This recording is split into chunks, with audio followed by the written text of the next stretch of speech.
नमस्कार दोस्तों, story by RN के में आप सभी का स्वागत है। हमारी आज की कहानी है आत्मसम्मान। अरे उठो तुम आलसी लोगों। बर्फ जैसे ठंडे पानी का झटका रिया के शरीर को चीर गया। इससे पहले कि वह पूरी तरह आंखें खोल पाती, वह हड़बड़ाकर सीधी बैठ गई, हाँफती हुई, जबकि ठंडा पानी उसके नाइट सूट और बिस्तर की चादरों में समा चुका था। उसके बाल चेहरे से चिपक गए थे और दांत किटकिटाने लगे थे। बिस्तर के पैताने खड़ी थी सुमित्रा देवी, उसकी सास, हाथ में खाली लोहे की बाल्टी लिए। इस घर में कोई भी दोपहर तक बिस्तर पर नहीं पड़ा रहता, सुमित्रा जी ने कड़क आवाज में कहा, जिसमें जरा भी नरमी नहीं थी। तुम एक मेहनतकश परिवार में ब्याही हो, उठो और काम में लगो। रिया ठिठुर गई, सिर्फ ठंड से नहीं बल्कि अपमान से भी। वह दोपहर तक कभी नहीं सोती थी।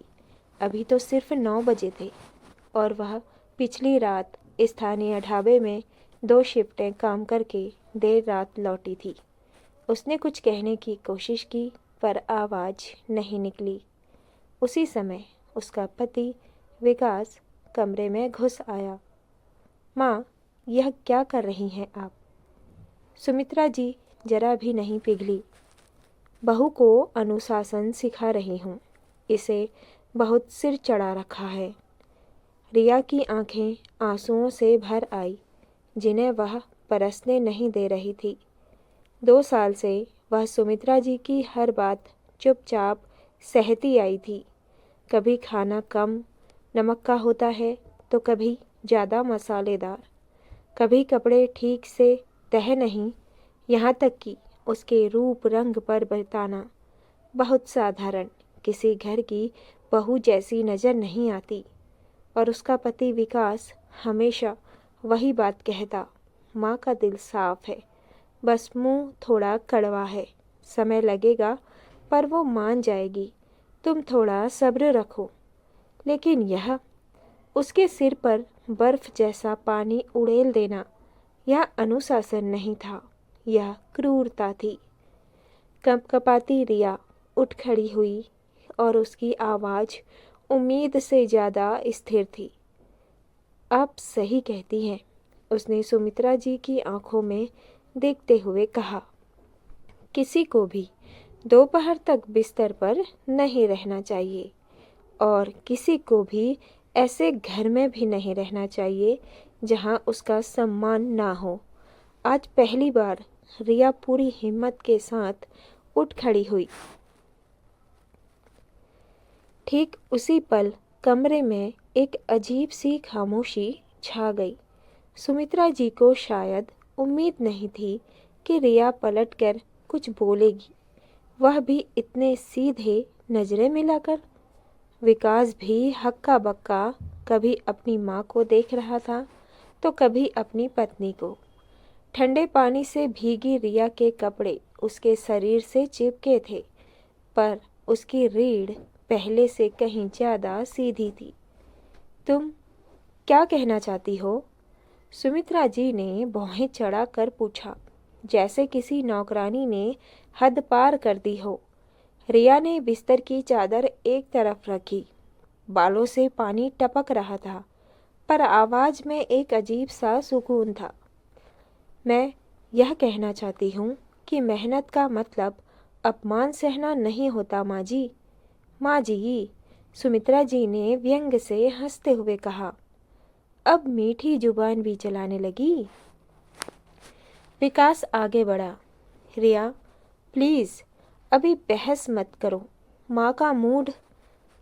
नहीं विकास, रिया ने पहली बार उसे बीच में रोका। आज नहीं। यह सुनकर विकास सन्न रह गया। 2 साल में पहली बार रिया ने उसका नाम ऐसे लिया था, बिना डर, बिना झिझक के। सुमित्रा जी ने बाल्टी जमीन पर पटक दी। तो अब तुम हमें सिखाओगी कि इस घर में कैसे रहा जाता है? रिया ने गहरी सांस ली। नहीं, मैं बस यह बता रही हूँ कि मैं अब इस तरह नहीं रहूँगी। बहुत हो गया आपका माँ जी, अब बात बर्दाश्त के बाहर की है। कमरे के बाहर से पड़ोस की औरतों की आवाज़ें आने लगी थी।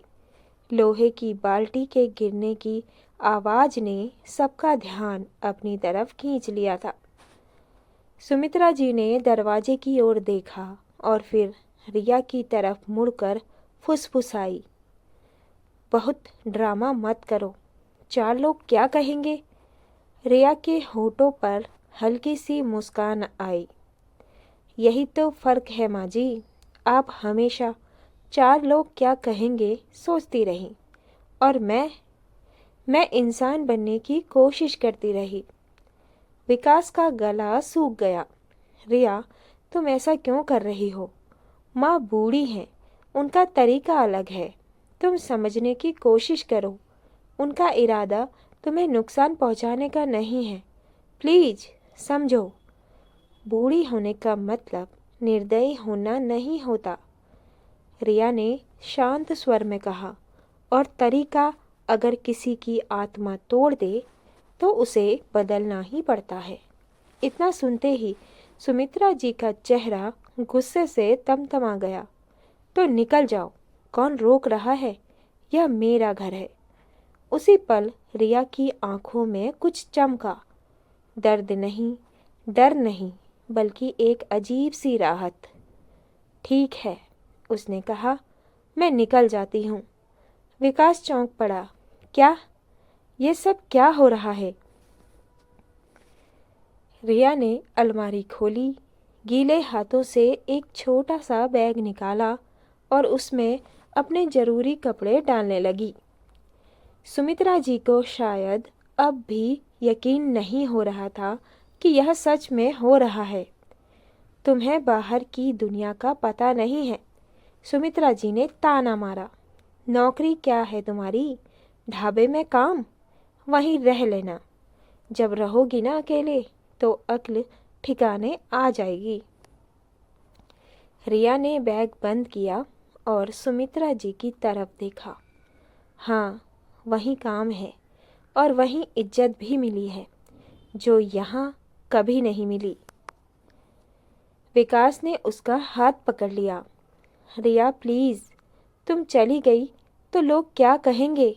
मेरी नौकरी, मेरी इमेज। रिया ने धीरे से अपना हाथ छुड़ा लिया। तुम्हारी इमेज मेरे आत्मसम्मान से ज़्यादा ज़रूरी नहीं है विकास। काश तुम ये बात समझ पाते।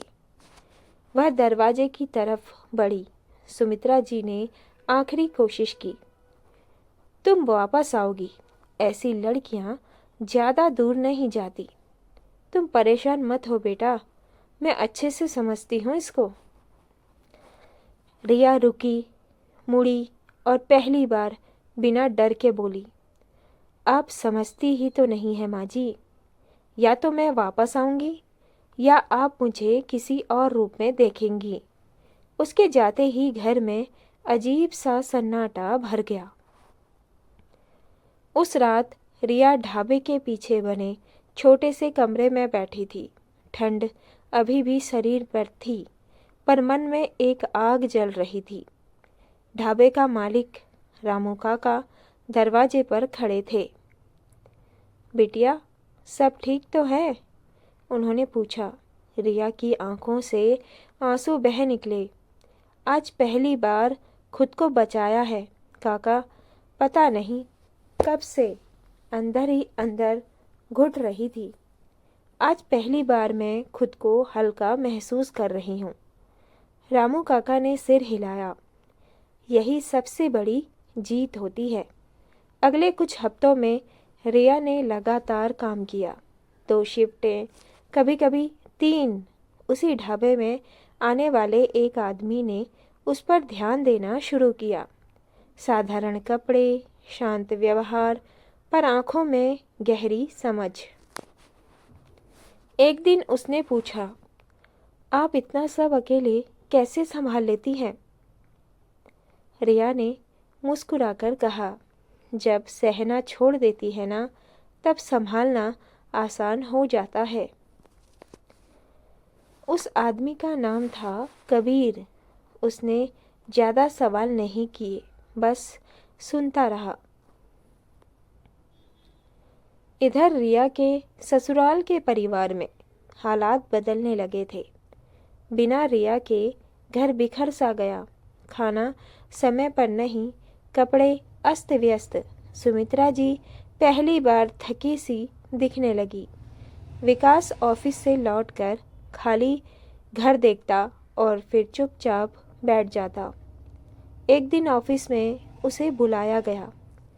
गुप्ता जी, बॉस ने कहा, कंपनी एक नए प्रोजेक्ट में निवेश कर रही है और इस प्रोजेक्ट का फंड रिया गुप्ता नाम की महिला चला रही है। विकास के पैरों तले जमीन खिसक गई। क्या?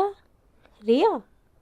उसे पता चला कि रिया और कबीर ने मिलकर एक छोटा सा फूड बिजनेस शुरू किया था, जो अब एक बड़े निवेश का हिस्सा बन चुका था। वही ढाबा, वही मेहनत, पर अब पहचान बदल चुकी थी। कुछ महीनों बाद एक मीटिंग में सुमित्रा जी और विकास को आमंत्रण मिला। सामने मंच पर खड़ी थी रिया, सादी साड़ी पर आंखों में आत्मविश्वास। सुमित्रा जी के हाथ कांप गए। यह वही है। उनकी आंखें फटी की फटी रह गई। रिया ने माइक संभाला और बोली, कभी किसी ने मुझ पर ठंडा पानी डाला था, मुझे जगाने के लिए। उसने कहा, पर उसी पानी ने मुझे यह सिखा दिया कि जागना क्या होता है। पूरा हॉल तालियों से गूंज उठा। मीटिंग के बाद सुमित्रा जी उसके पास आई। आंखों में आंसू थे। मुझे माफ़ कर दो। रिया ने कुछ पल देखा, फिर कहा, माफ़ी से पहले बदलाव आता है। विकास सिर झुकाए खड़ा था। मैं कमज़ोर पड़ गया, उसने कहा। रिया ने शांत स्वर में उत्तर दिया, और मैंने मजबूत होना सीख लिया। कुछ समय बाद सुमित्रा जी ने अलग रहना शुरू किया। अपनी गलतियों को समझते हुए विकास ने भी थेरेपी ली, खुद को बदला। रिश्ते धीरे धीरे नई शर्तों पर जुड़ने लगे। रिया ने अंततः वही किया जो उसने उस सुबह कहा था। वह लौटी, पर किसी की बहू की तरह नहीं, बल्कि एक बराबरी की इंसान की तरह। और उस घर में भी फिर कभी किसी पर ठंडा पानी नहीं डाला गया, क्योंकि सब सीख चुके थे कि डर से नहीं, सम्मान से इंसान जागता है। यह कहानी सिर्फ रिया की नहीं थी, यह हर उस इंसान की थी जो चुप्पी तोड़कर खड़ा हो गया और उसी दिन सच में जीना शुरू किया। तो दोस्तों, यह थी आज की कहानी। आपको कैसी लगी आप कमेंट में ज़रूर से बताइएगा। और वीडियो पसंद आए, कहानी पसंद आए तो चैनल को सब्सक्राइब करना मत भूलिएगा। मिलते हैं अगली कहानी में, तब तक के लिए धन्यवाद।